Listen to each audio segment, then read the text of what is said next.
Once again, Matt Walsh had a point to prove, and this time, it involved the WNBA. Known for his blunt, straightforward takes, Walsh decided to take on a debate that had simmered for years.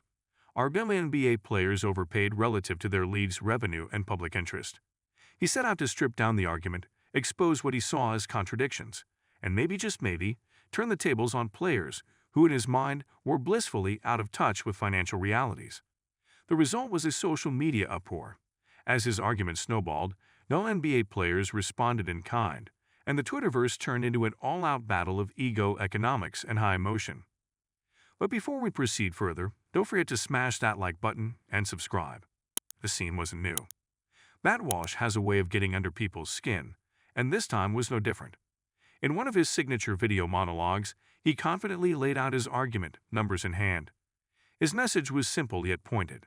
The WNBA, according to Walsh, didn't bring in enough revenue to justify the players' salaries, especially when compared to the NBA. He argued that given the WNBA's relatively low viewership and ticket sales, the league's wage structure didn't reflect actual market demand. He painted it as a reality check, suggesting that perhaps players weren't seeing the larger financial picture or worse, refusing to see it. The WNBA players, predictably, weren't thrilled. Walsh's remarks had hit a nerve, and some players were ready to clap back. Leading the charge were outspoken stars who weren't about to take criticism lying down. They fired back online, defending their work, the struggle for fair wages, and the lack of visibility the league receives. For them, Walsh wasn't just debating salary. He was questioning their worth, their contributions, and even their dreams. The responses were sharp, witty, and occasionally heated, as players shot back with statistics of their own, pointing to the dedication, skill, and sacrifice they'd poured into the sport. Yet, to Walsh, the issue remained straightforward. He believed that professional athletes should be paid in direct proportion to the revenue they helped generate. In his words, it was a simple equation of demand and compensation.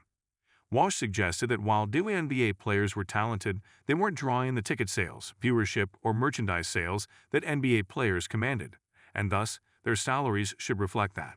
For Walsh, this wasn't a matter of gender inequality but of financial realism, one that the players, he felt, refused to acknowledge. The players' reactions, though, painted a different picture. Many argued that Walsh was missing the point entirely, that he was comparing two leagues with vastly different levels of visibility, promotion, and financial support. They argued that the NBA's history and marketing budget made it an unfair benchmark for comparison, and that with more support, the WNBA could reach similar heights. For the players, this was less a question of raw economics and more a battle for respect and recognition. To them, the demand wasn't merely about paychecks but about a genuine investment in women's sports. Social media took on the role of referee, although partly an unbiased one.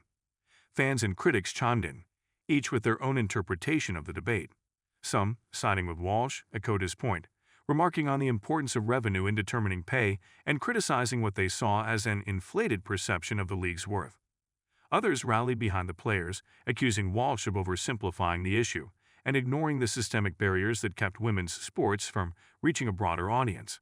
Some people found humor in the exchange, pointing out the irony of Walsh, a conservative commentator, suddenly adopting the language of finance to make his point. As the back and forth continued, each side dug deeper into their positions. Walsh, emboldened by his supporters, added fuel to the fire with additional posts and comments. He even presented further evidence with charts and graphs, which, depending on who was reading, either backed up his claims or missed the mark entirely. In response, players shared anecdotes from their careers, stories of grueling schedules, sacrifices, and a love for the game that, in their view, was beyond monetary value. Each side framed their argument as one of principle, a clash of philosophies that went far beyond dollars and cents. In between the volleys, humor slipped into the mix, though mostly at the expense of the WNBA players, who were painted as overly sensitive or entitled in some of the memes circulating online. One viral post mocked the players' reactions, depicting them as if they were demanding NBA salaries with WNBA viewership stats.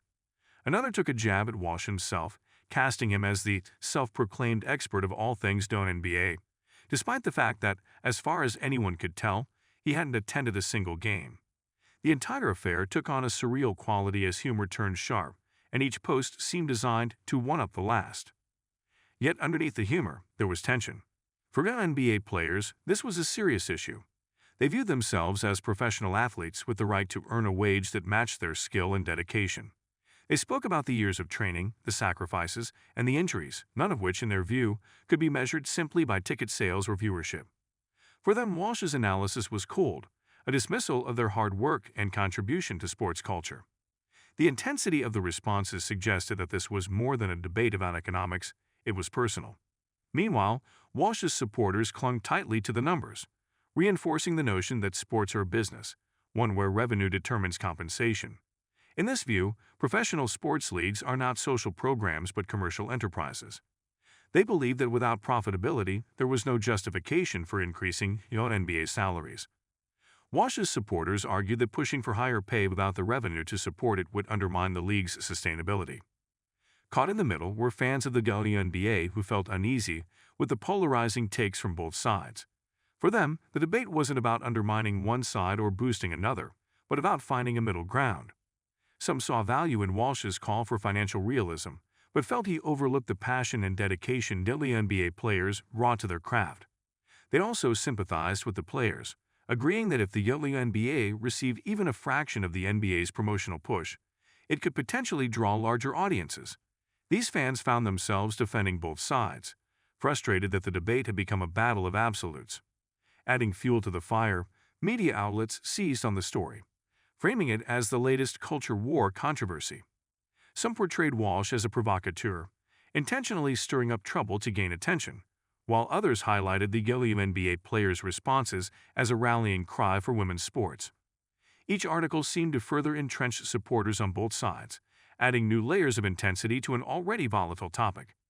Television pundits, bloggers, and sports commentators dissected the situation, each presenting their take on the matter and drawing new lines in the sand. In all the noise, some commentators pointed out that neither side was truly addressing the underlying issues facing the WNBA. For years, the league had struggled with a combination of limited media exposure, a lack of corporate sponsorships, and a society that was still catching up to the idea of supporting women's sports as fervently as men's. They argued that it wasn't just a simple matter of revenue and paychecks, but of societal perception and institutional support. However, in the heated exchanges between Walsh and the players, these nuances often went unnoticed, overshadowed by the intensity of the debate. Amidst the chaos, some WNBA players found humor in the entire ordeal, poking fun at Walsh and the critics. They joked about their newfound celebrity, thanks to the viral debate, and posted lighthearted videos and memes about the life of a professional athlete in a niche sport. These posts went viral among WNBA fans and even reached a wider audience, giving a glimpse of the humor and resilience that players needed to navigate the intense world of professional sports. For a brief moment, their lightheartedness cut through the tension, though it didn't stop the underlying debate from simmering on. As the dust settled, there was no clear victor in the battle. Both sides continued to argue their cases online, with fans, players, and pundits all taking up their positions. The conversation lingered on, each side firmly entrenched in their beliefs. Walsh continued to stand by his economic arguments, while WNBA players remained steadfast in their calls for recognition and fair pay. In the end, it seemed that both sides had made their points, yet neither was any closer to changing the other's mind. What remained was a strange blend of financial discourse and cultural debate, one that had briefly elevated the WNBA's profile in an unexpected way. Though the players hadn't necessarily gained new supporters from Walsh's arguments, they had at least managed to rally their own fan base, stirring a renewed sense of pride among those who supported women's sports. In a way, the debate had highlighted the WNBA's challenges, if not in the way anyone had expected. Whether intentional or not, Walsh's critique had shone a light on issues the league would continue to face, issues that couldn't be solved by social media posts alone. Don't forget to hit that like button and subscribe to our channel for more engaging content. We thrive on your feedback, so be sure to leave your thoughts in the comments section below. Until next time, keep discovering and stay tuned.